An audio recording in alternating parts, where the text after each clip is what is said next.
नमस्कार। जरा एक मेडिकल इमरजेंसी के बारे में सोचिए। एक ऐसी स्थिति जहां हर एक सेकंड कीमती है। एक तरफ है एक जानलेवा बीमारी और दूसरी तरफ है एक मां और उनका अजन्मा बच्चा। आज हम इसी की बात करेंगे, गर्भावस्था में हैजा का इलाज। ये एक ऐसी रेस है जहां दांव पे एक नहीं बल्कि दो दो जिंदगियां लगी होती हैं।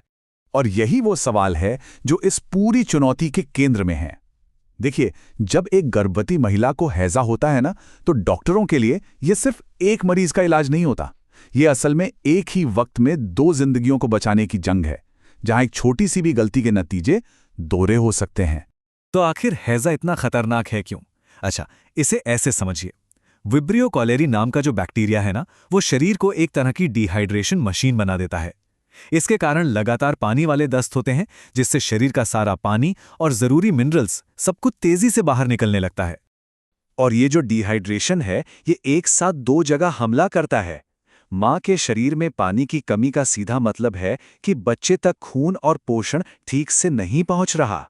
इससे मां हाइपोवोलेमिक शॉक में जा सकती है। मतलब शरीर में लिक्विड इतना कम हो जाता है कि अंग काम करना बंद कर सकते हैं। और बच्चे के लिए गर्भपात, समय से पहले जन्म या फिर सबसे बुरा, गर्भ में ही उसकी मृत्यु का खतरा मंडराने लगता है। तो ऐसी सिचुएशन में मेडिकल टीम का सबसे पहला और सबसे जरूरी कदम क्या होता है? घड़ी तो टिक टिक कर ही रही है, और इन शुरुआती कुछ मिनटों में मरीज की हालत का सही सही अंदाजा लगाना ही आगे की पूरी लड़ाई तय करता है। इलाज की शुरुआत होती है एक बहुत ही सीधे लेकिन बेहद जरूरी कदम से। मरीज को बाईं करवट पर लिटाया जाता है। अब आप सोचेंगे, ऐसा क्यों? क्योंकि ऐसा करने से गर्भाशय शरीर की एक बड़ी नस पर दबाव नहीं डालता, जिससे दिल तक खून का बहाव बना रहता है। ये छोटा सा काम मां और बच्चे दोनों के लिए एक लाइफलाइन की तरह है। अच्छा, तो अब डॉक्टर ये कैसे पता लगाते हैं कि डिहाइड्रेशन कितना गहरा है? इसके लिए एक 4 स्टेप वाला चेक है। पहला, मरीज की हालत देखी जाती है। क्या वो सुस्त है या बेचैन? दूसरा, क्या आंखें अंदर धंस गई हैं? तीसरा, त्वचा को चुटकी से खींचकर देखा जाता है कि वो कितनी जल्दी वापस नॉर्मल होती है। और चौथा, मरीज से पूछा जाता है कि क्या वो पानी पी पा रहे हैं या उन्हें बहुत प्यास लगी है। इन्हीं आसान जांचों से फौरन पता चल जाता है कि खतरा कितना बड़ा है। और इन्हीं जांचों का नतीजा तय करता है कि आगे क्या करना है। अगर मरीज बेचैन है और प्यासा है, तो ये कुछ डिहाइड्रेशन की निशानी है, मतलब एक वार्निंग साइन। लेकिन अगर वो सुस्त है, पानी तक नहीं पी पा रहा, तो ये गंभीर डिहाइड्रेशन है और ये एक रेड अलर्ट है। तो जैसे ही हालत का अंदाजा लग जाता है, लड़ाई का अगला दौर शुरू होता है। शरीर में जो पानी और इलेक्ट्रोलाइट्स की कमी हुई है, उसे वापस भरना। लेकिन इस लड़ाई में सही हथियार चुनना बहुत जरूरी है। और वो सबसे कारगर हथियार है रिंगर्स लैक्टेट, जिसे हम शॉर्ट में आरएल भी कहते हैं। दुनिया भर के हेल्थ ऑर्गेनाइजेशंस इसी पर भरोसा करते हैं। क्यों? क्योंकि इसकी बनावट हमारे शरीर के अपने फ्लूइड से काफ़ी मिलती जुलती है। इसमें सोडियम, पोटेशियम जैसे सारे ज़रूरी इलेक्ट्रोलाइट्स बिल्कुल सही मात्रा में होते हैं। और ये सिर्फ कोई सलाह नहीं है, रिसर्च भी यही कहती है। ये बात मेडिकल साइंस में बिल्कुल साफ है कि शरीर में तरल पदार्थों की कमी को पूरा करने के लिए रिंगर्स लैक्टेट नॉर्मल सलाइन जैसे दूसरे ऑप्शन से कहीं ज़्यादा बेहतर है। इसका सबसे बड़ा फायदा पता है क्या है? ये मेटाबॉलिक एसिडोसिस को रोकता है। आसान भाषा में कहें तो ये शरीर में खतरनाक एसिड बनने से रोकता है, जो डिहाइड्रेशन के दौरान एक बहुत बड़ा खतरा बन जाता है। और यही चीज मरीज की हालत को स्थिर रखने में बहुत मदद करती है। चलिए, अब जरा उस खास प्रोटोकॉल को देखते हैं जिसे मां और बच्चे दोनों को एक साथ बचाने के लिए ही डिजाइन किया गया है। ये एक बहुत ही सटीक और सोची समझी रणनीति है। इस पूरे इलाज के दौरान डॉक्टरों की नज़र बस एक मैजिक नंबर पर टिकी होती है। एक ऐसा आंकड़ा जो मां और बच्चे की सुरक्षा को तय करता है, और वो नंबर है 90 mmHg। इसका मतलब है मरीज का सिस्टोलिक ब्लड प्रेशर, यानी जब दिल धड़कता है उस वक्त का प्रेशर 90 से ऊपर रखना। इस एक लक्ष्य को हासिल करना ही बच्चे की सुरक्षा की गारंटी है, क्योंकि इसी से ये पक्का होता है कि गर्भाशय तक भरपूर खून पहुंचता रहे। आप कह सकते हैं ये बच्चे की लाइफलाइन है। ये टेबल हमें पूरी स्ट्रैटेजी बताती है।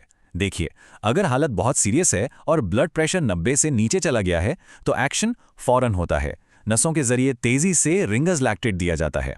लेकिन अगर डिहाइड्रेशन थोड़ा कम है और ब्लड प्रेशर 90 से ऊपर है, तो फिर ORS यानी मुंह से पिलाने वाला घोल काम आता है। और अगर डिहाइड्रेशन है ही नहीं, तो बस शरीर में पानी की कमी ना हो, इसका ध्यान रखा जाता है। तो आप देख सकते हैं, हर फैसला मरीज की उस वक्त की हालत पर निर्भर करता है। अच्छा, इन तरल पदार्थों के अलावा एक और चीज दी जाती है, एजिथ्रोमाइसिन एंटीबायोटिक की एक सिंगल डोज। इसका काम बीमारी की जड़ पर हमला करना नहीं, बल्कि दस्त के समय को कम करना है। सीधी सी बात है, दस्त जितनी जल्दी रुकेंगे, शरीर से पानी का नुकसान भी उतनी ही जल्दी रुकेगा। लेकिन कहानी यहीं खत्म नहीं होती। एक बार जब शरीर में पानी की कमी पूरी होने लगती है, तब डॉक्टरों का ध्यान गर्भावस्था से जुड़े दूसरे खतरों पर भी जाता है। और सबसे बड़ा सवाल यही उठता है कि क्या होगा अगर इलाज के बीच में ही मरीज को लेबर पेन यानी कॉन्ट्रैक्शंस शुरू हो जाएं? क्या इससे प्रीमेच्योर डिलीवरी का खतरा है? इसके लिए भी एक बहुत ही साफ प्लान होता है। अगर प्रेगनेंसी 26 से 34 हफ्ते के बीच की है और बच्चेदानी का मुंह खुल रहा है, तो मां को स्थिर करके फौरन मैटरनिटी यूनिट भेजा जाता है। अगर मुंह बंद है, तो अक्सर पानी चढ़ाने से ही कॉन्ट्रैक्शंस अपने आप रुक जाते हैं। और हाँ, अगर प्रेगनेंसी 34 हफ्ते से ज्यादा की है, तो फिर आमतौर पर डिलीवरी को सुरक्षित रूप से होने दिया जाता है। और हर हालत में एक गोल्डन रूल लागू होता है।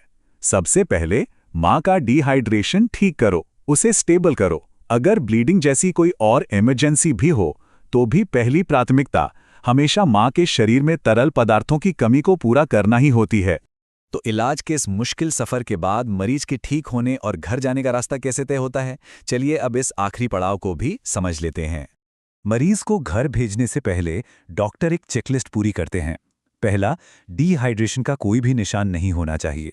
दूसरा, मरीज बिना उल्टी के आराम से कुछ पी पा रहा हो। तीसरा, पिछले 4 घंटों से कोई भी पानी वाले दस्त न हुए हों। जब इन सब पर टिक लग जाता है, तभी उसे छुट्टी मिलती है। और साथ ही आगे की देखभाल के लिए मैटरनिटी सेंटर में फॉलोअप के लिए भी भेजा जाता है।